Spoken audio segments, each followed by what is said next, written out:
आज मुंबई की पावन धरा पे और इस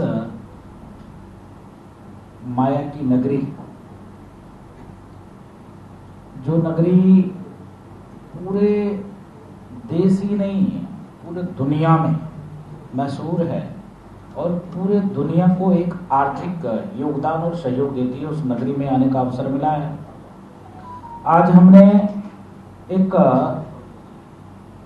सनातन विरोधियों के खिलाफ प्रेस कॉन्फ्रेंस रखा है। इस प्रेस के माध्यम से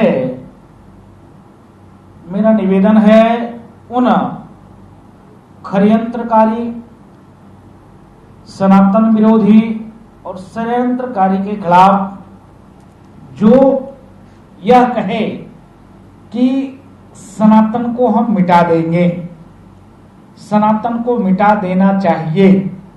सनातन डेंगू है, मलेरिया है, कोरोना है और ऐसे ऐसे शब्दों का प्रयोग करना, कुष्ठ रोग है और भी एक चीज का उन्होंने प्रयोग किया, हम संत हैं नहीं कर सकते। दुर्भाग्य की बात है कि एक तरफ जो ये महागठबंधन बना है, क्या यह महागठबंधन के तमाम घटक दल हैं, उनसे मेरा अपील है, क्या इस महागठबंधन का सिर्फ न्यू इसलिए पड़ी है कि हमको सनातन को खत्म करना है? और एक डीएमके के नेता ने कहा भी है कि यह घटक दल गठबंधन सनातन को खत्म करने के लिए ही बना है। दुर्भाग्य की बात है। दूसरी तरफ शुरुआत सनातन के ऊपर ही टारगेट राजनीतिक दल का क्यों? मेरा सवाल इनसे है, क्या बिहार से मैं शुरुआत करता हूं, वहां के उच्च शिक्षा मंत्री का जो बयान रामचरितमानस के ऊपर दुखद था, निंदनीय था। उसके बाद उत्तर प्रदेश के पूर्व मुख्यमंत्री के सहयोगी, वर्तमान में समाजवादी पार्टी के राष्ट्रीय उपाध्यक्ष का बयान सनातन के खिलाफ, उसके बाद डीएमके के नेता, एक नहीं, आप बताओ, सनातन उन्मूलन समिति करके एक कार्यक्रम उन लोगों ने चलाया और उस कार्यक्रम में सिर्फ यही तय हुआ। अरे आप एक राजनीतिक दल के व्यक्ति हो, मेरा यही कहना है कि आप एक राजनेता हो और राजनेता का काम है देश में चल रहे तमाम योजना रचना, गरीब के लिए, किसान के लिए, मजदूर के लिए, लूट है, हत्या है, बलात्कार है, व्यभिचार है, विकास है, शिक्षा है, बेरोजगारी है, उस पर चर्चा, उस पर बहस करो ना। आप सनातन पे बहस कर रहे हो। जो सनातन सदैव सर्वे भवन्तु सुखिनः सर्वे सन्तु निरामया विश्व बंधुत्व के साथ, वसुधैव कुटुंबकम के साथ कार्य कर रही है, जिसने सबको गले लगाया।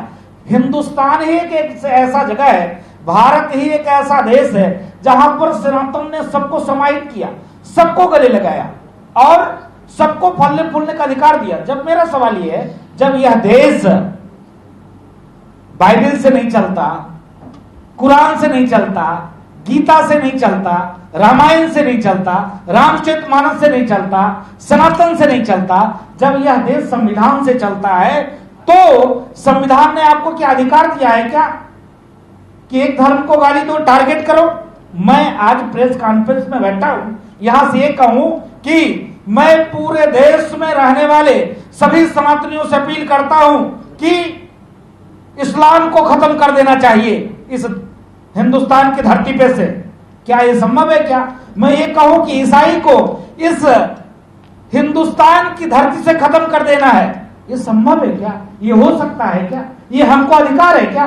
ठीक है, हमको स्वतंत्रता मिली है, संविधान ने अधिकार दिया है बोलने के लिए, लेकिन फ्रीडम स्पीच का मतलब ये थोड़ी ना होता किसी संस्कृति को आप गाली दो, किसी धर्म को टारगेट करो। आप देखिए डेनमार्क में कार्टून बनता है, 9 की 9 पत्रकारों की हत्या हो जाती है। नुपुर शर्मा ने एक बयान दिया, क्या स्थिति हो गई? कहने का मतलब है सिर्फ हम ही मिले हैं, सनातनी ही मिले हैं, जो जी मैं बोलोगे ये तो नहीं चलेगा, ये बर्दाश्त से बाहर हो गया। अगर ऐसा ही चलता रहे तो दुख इस बात के है, कांग्रेस के राष्ट्रीय अध्यक्ष भी ये कहते हैं कि मोदी को मजबूत करोगे तो सनातन मजबूत होगा। अरे भाई, आपका विरोध मोदी से, आपका विरोध संघ से, आपका विरोध बीजेपी से, आप बीजेपी का विरोध करो ना। बीजेपी का विरोध करते करते आप देश का विरोध करने लगे। बीजेपी का विरोध करते करते आप सनातन का विरोध करने लगे। आपके पार्टी के घटक दल के लोग ये कहने लगे कि सनातन को खत्म करना है, सनातन डेंगू है, मलेरिया है, टाइफाइड है, कुष्ठ रोग है। ये तो नहीं चलेगा, ये बर्दाश्त से बाहर हो गया। मैं अपील करता हूं इस प्रेस के माध्यम से पूरे देश में रहने वाले सनातनियों से, जग जाओ और इनका मुंहतोड़ जवाब दो, कानूनी तरीके से जवाब दो, नहीं तो मेरे पास मताधिकार है, अधिकार के प्रयोग करके इनको जवाब दो। मैं अभी एक देवा शरीफ में कार्यक्रम कर रहा था उत्तर प्रदेश में, जहां पर 100% इस्लाम के मानने वाले वहां पे लोग हैं और वहां पर समाजवादी पार्टी के विधायक हैं, और उन विधायक को आने से सनातनी ने रोक दिया कि आपके पार्टी में जिस प्रकार से स्वामी प्रसाद मौर्य सनातन को गाली देते हैं, इसके नाते आप इस कार्यक्रम में नहीं आ सकते। इसके नाते मैं आभार व्यक्त करता हूं लोगों को, ऐसे ही पूरे देश में जो सनातन को टारगेट करे, जो सनातन को गाली दे, जो हिंदू कहे मिटा देंगे, जो ये कहे इस पंथ निरपेक्ष देश में, धर्म निरपेक्ष देश में, जहां पर संविधान का राज हो, वहां पर यह कहे कि सनातन को मिटा देंगे, तो मैं अपील करता हूं सभी सनातनियों से, मैं अपील करता हूं आज मुंबई की धरती से कि आप इनका मुंहतोड़ जवाब दीजिए। दुख इस बात की है कि स्वर्गीय बाला साहब ठाकरे की धरती है, जिन्होंने कहा था गर्व से कहो हम हिंदू हैं, लेकिन आज शिवसेना के जो प्रमुख हैं उद्धव जी क्या कह रहे हैं? उद्धव जी कह रहे हैं कि अयोध्या में जब राम भक्तों को इसलिए बुलाया जा रहा है कि अयोध्या में इकट्ठा करने के बाद गोधरा जैसे कांड किया जाएगा। कितनी दुर्भाग्य की बात है, जिसने यह कहा हो कि मुंबई के शिव सैनिकों ने बाबरी ढांचे को ध्वस्त किया, शिव सैनिकों ने बाबरी ढांचे को ध्वस्त किया। मैं गर्व से कहता हूं कि हाँ, हमारे पार्टी के लोगों ने बाबरी ढांचे को ध्वस्त किया। आज उनके बेटे का शब्द क्या है? विषय यह है, या तो आप घमंडिया गठबंधन में हो तो सीधे सीधे तौर पे ये कहो उनको कि ये नहीं चलेगा, या तो फिर साफ तौर पर आप मना कर दो कि हम आपके साथ नहीं है, क्योंकि सनातनी इससे बहुत आहत है पूरे देश में। क्या है कि संत क्या है कि सदैव शास्त्र के साथ साथ शस्त्र भी रखते हैं, ऐसा नहीं है। हम लोग माला तो हाथ में ही है, लेकिन माला के साथ में संतों के साथ में भाला भी है, ऐसा नहीं है। ये वक्त ना आ जाए, ये नौबत ना आ जाए कि जो स्थिति परिस्थिति देश के राजनेता बना रहे हैं, मैं पुनः निवेदन करूंगा मीडिया बंधुओं से, जो स्थिति परिस्थिति देश के राजनीतिक दल के लोग बना रहे हैं, यह दुर्भाग्य की बात है। ये नहीं चलने वाला है, एकदम नहीं चलने वाला है। जिस दिन सनातनी 80% को आप खत्म करने की बात कर रहे हो, 80% को आप सीधे कर रहे हो, हम खत्म कर देंगे, वो भी सीधे मंच से बोल रहे हो, वो भी आप मीडिया के सामने में बोल रहे हो। कितनी दुर्भाग्य की बात है, कितनी कष्ट की बात है ऐसा शब्द का प्रयोग करना। तो मैं अपील के साथ विनम्र अपील करता हूं, कांग्रेस के जो सभी घटक दल हैं, जो एक महागठबंधन जो बनाए हैं, उनसे मेरा अपील है, जितने सनातनी हैं, जितने हिंदुस्तान के नागरिक हैं, जिनको संविधान में आस्था है, ये मैं नहीं कहता हूं कि आप धर्म में आस्था रखो, मुझको तो अब डर लग रहा है, मुझको तो इस घमंडिया गठबंधन से डर लगने लग गया है कि आज इस प्रकार से डंके की चोट पे उनके एक नेता यह कह रहा हो कि यह गठबंधन इसीलिए बना है कि सनातन को खत्म करना है, और कोई बोल नहीं रहा, किसी की जवाब नहीं आ रहा। अभी अगर मैं कुछ बोल दूं तो पूरे देश में हाय तौबा मच जाएगी। अरे राजू दास ऐसा बोल रहे हैं, नहीं बोलना चाहिए, इनको तो जेल के अंदर होना चाहिए, इनको तो सलाखों के पीछे होना चाहिए। ये देश तोड़ने की बात करते हैं, ये समाज तोड़ने की बात करते हैं, समाज में जहर घोलते हैं। आखिर आप लोग क्या कर रहे हो? मेरा सवाल आपसे ये है, ठीक है आपका किसी दल से विरोध है, किसी पार्टी से विरोध है, किसी संगठन से विरोध है, लेकिन इसका यह मतलब नहीं है कि आप सनातन को खत्म कर देंगे, सनातनी को गाली देंगे। ये बर्दाश्त से बाहर है। इसके नाते अपील के साथ, निवेदन के साथ कहता हूं कि अभी भी वक्त है, आप जग जाइए, नहीं तो जिस दिन सनातनी जगेगा, जिस दिन सनातनी रोड पे आ जाएगा, उस दिन आप घर से बाहर नहीं निकल सकते हो। ये डंके की चोट पे कहते हैं। और मुंबई के मैं उद्धव जी के जो कार्यकर्ता है और उद्धव जी से भी मेरा अपील है कि अभी भी वक्त है, आप भी समझ जाइए। एक बार 2 वर्ष पहले मैंने आपको कहा था, पालघर में संतों की हत्या हुई थी, मैं धरने पे बैठा था, अमरण अनशन पे था। मैंने आपको कहा था कि आप सीबीआई जांच करिए। आपने कहा था कैसे बहुत बाबा आते हैं चले जाते हैं। आपके प्रवक्ता टीवी चैनल डिबेट पर बैठकर ऐसा आप शब्द का प्रयोग कर रहे थे कि आप भी बीजेपी के एजेंट थे। अरे भाई, सनातन की बात करना बीजेपी का एजेंट, राष्ट्र की बात करना बीजेपी का एजेंट, भारत माता की बात करना बीजेपी का एजेंट। ये दोहरा मापदंड, ये सेकुलरिज्म का मापदंड है। तो आपको मुबारक हो, आप भी वक्त है, आप समझ जाइए। क्योंकि आपके हाथ से, मैं अल्टीमेटम आपको दे रहा हूं उद्धव जी, अभी भी वक्त आपके पास है। आपके हाथ से पार्टी चली गई, आपके हाथ से निशान चला गया, इसीलिए चला गया कि आपका जन्म सनातन की रक्षा और सुरक्षा के लिए हुआ था और आप वहां बैठकर हंस रहे हैं। अरे आपको सीधे तौर पे कहना चाहिए, ठीक है मैं गठबंधन में हूं, लेकिन आप जब कहोगे सनातन को खत्म करना है, या तो जो सनातन को खत्म करने की बात कर रहा है उसको इस घटक दल से बाहर कर दो, या तो फिर आप बोलना बंद कर दो। ये विषय है, बहुत बहुत साधुवाद है, धन्यवाद है। और किसी का जो विषय हो वो आप पूछ सकते हैं।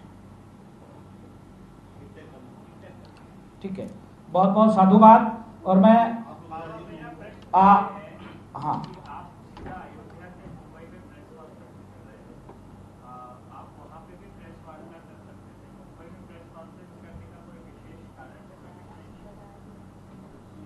जी जी, आपका प्रश्न बहुत जायज है। अयोध्या से चलकर इतना दूर आने के बाद प्रेस करने का अभिप्राय ये है कि जो कांग्रेस का जो ये महागठबंधन है, उस महागठबंधन में हमारे सनातनी वीर शेर, यह बाला साहब ठाकरे की धरती है, जिन्होंने कहा था गर्व से कहो हम हिंदू है, और गर्व से हमने बाबरी मस्जिद के शिव सैनिकों ने ध्वस्त किया था, उनकी धरती है। इसके नाते शुरुआत हमने मुंबई की इस पावन धरा से किया है। शिवसेना से अपील करने आया हूं कि आप उस घटक दल में हो, उनके साथ आप बैठते हो। जब आप इस मंच पे बैठते हो तो उनको सद्बुद्धि दो, या तो आप बाहर हो जाओ या तो उनको ठीक करो। इसके नाते प्रेस कॉन्फ्रेंस यहां करने में आया। और किसी का सवाल? शिवसेना पक्ष तो अभी एकनाथ शिंदे के साथ है, या इलेक्शन कमीशन ने सिंबल उनको दिया है, पार्टी का नाम उनको दिया है, तो आप उद्धव ठाकरे क्यों चाहते हैं आपके साथ वो आए, जबकि उन्होंने अपना रास्ता जो है वो तय कर लिया है? नहीं, मैं विनम्र अपील करता हूं। क्यों मतलब? हाँ, जी जी जी जी, नहीं आपका ये जो विषय है बहुत गंभीर विषय आपने उठाया है, बहुत सुंदर विषय आपने उठाया है। मैं इसलिए उनसे अपील करता हूं क्योंकि वो सनातनी है, वो राम भक्त है, जिनके पूर्वजों ने अयोध्या में इतने वर्षों के कलंक के ढांचा को गिराने के लिए अपने सीने पे गोलियां खाई है, लाठियां खाई है। इसके नाते उनको मैं जगाने आया हूं, क्योंकि वो उस घटक दल के प्रमुख गट हैं। अभी वर्तमान में उस घमंडिया गठबंधन के साथ में वो हैं। इसके नाते उनके पास में आया हूं, क्योंकि जिस प्रकार से उनकी विचार, उनकी व्यवस्था आज से नहीं, स्वर्गीय बाला साहब ठाकरे जिन्होंने सनातन के लिए प्राण देने के लिए तैयार थे, आज उनके बेटे का भाव ऐसा। इसके नाते भाई वो सनातनी है, हिंदू है, मानव है। हिंदुस्तान में रहने वाले हर नागरिक का दायित्व है सनातन के पक्ष में, सनातन के लिए, संस्कृति के लिए, राष्ट्र के लिए, पर्यावरण के लिए, प्रकृति के लिए बात को उठाए, बात को रखे। ठीक है, आपका विरोध बीजेपी से है, आपका विरोध हमसे थोड़े नहीं, आपका विरोध राम जी से नहीं है, भगवान कृष्ण से नहीं है, आपका विरोध भगवान बुद्ध से नहीं है। आप बता रहे हो सनातन को ही खत्म कर देंगे, और आप उनके साथ हो। इसके नाते हम उनसे मैं बात रखने के लिए आया। अयोध्या से वापसी के बाद महाराज जी जो उद्धव ठाकरे जी करेंगे, गुटरी जैसा कांड होगा, गुटरा जैसा, तो क्या उनके दिमाग में इस बात को लेकर किस तरह का ऐसे होगा? मुझको लगता है कि एक विषय था, मैंने जब ये पालघर के मामले को लेकर मैं आमरण अनशन पे बैठा था तो मैं विरोध कर रहा था, तो विश्व हिंदू परिषद के राष्ट्रीय महामंत्री हैं चंपत राय जी ने कहा था कि उस वीर सैनिकों को कोई अयोध्या आने से कोई माई का लाल रोक नहीं सकता है। फिर भी वो एक कार्यक्रम करके हमारे धरना के विरोध के नाते तुरंत ये मुंबई वापस आ गए थे। आप समझ सकते हो कि जब विश्व हिंदू परिषद यह कहता हो कि ये कट्टर सनातनी हिंदू अयोध्या आने से कोई नहीं रोक सकता है, तो दुख इस बात की है कि उद्धव जी यह कह रहे हो कि अयोध्या में जब राम भक्त आएंगे और आने के बाद जब वापस होंगे तो गोधरा जैसी घटना हो सकती है। आप समझ सकते हो कितना भयावह घटना गोधरा का था। वो रूह कपा देने वाला घटना था कि दरवाजा बंद करके और तेल डाल के आग लगा दिया जाए। ऐसे घटना का कल्पना करना ही पाप है। तो मुझको लगता है कि उनको विचार करना चाहिए उद्धव जी को कि हम बोल क्या रहे हैं। दुर्भाग्य की बात है उद्धव जी का ऐसा विचार है।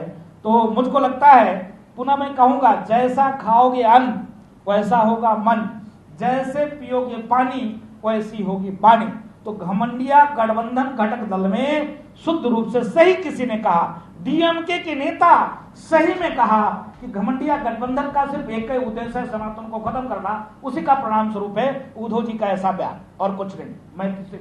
मैं यही मानता हूं, इसी का परिणाम स्वरूप है।